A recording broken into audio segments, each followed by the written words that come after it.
the day has come where I finally get to review a Pokemon game. Now it seemed pretty standard to review the original Pokemon games, Red and Blue, as they're considered retro. But instead I've decided to focus this video on what I feel was the greatest Pokemon game made to this day. Pokemon Crystal, the game that has brought me unforgettable memories. Pokemon Crystal was released on December 14th in Japan, shortly after the release of Gold and Silver versions. Like in any other Pokemon game, you start off in a small town, just foreshadowing the perilous journey you're about to unfold on. You then get to choose between 3 starter Pokemon, which are a Grass type, Chikorita, a Water type, Totodile, and a Fire type, Cyndaquil. Like in every other Pokemon game made to this day, excluding Pokemon Yellow. Now, I'm not gonna go into depth on the story aspects of the game due to lack of time, so I would rather give you a basic summary. So after you get your starter, you have to battle all 8 gyms, catching Pokemon along the way, meeting new friends, getting their phone numbers. Then you defeat an evil terrorist organization known as Team Rocket. Then you defeat the Elite Four, get all 8 badges from the Kanto region. Then you go on to defeat the strongest trainer in the entire game, Red.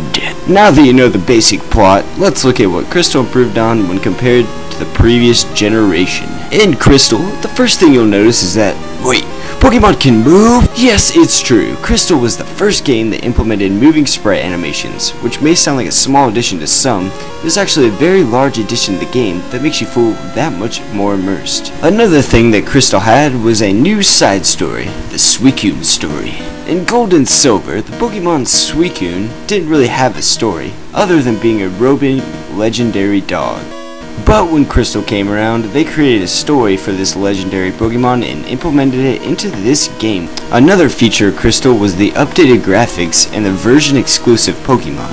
One being the Extreme Speed Dratini, which was unobtainable in Gold and Silver. Another new addition to the game was the option to be a female character, which would influence the entire series. Alright, now that we talked about all the updates that came with Crystal, let's talk about the things like if the game feels any different. Personally, I feel that the moving animations was a great aspect out in the game, and I still don't understand why they took it out in Ruby and Sapphire. But luckily, it was replaced back with Pokemon Emerald.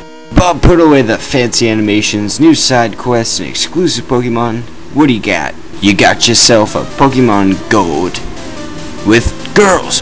Even though Crystal was a remake, it was still a masterpiece of its time and will live on in my memories for the rest of my life. I love this game, and if you haven't played it yet, you better go do it right now. Well guys, hope you enjoyed this review. Be sure to stay tuned for next week's review and watch some of my previous reviews on screen right now. I'm Lucas. Thanks for watching.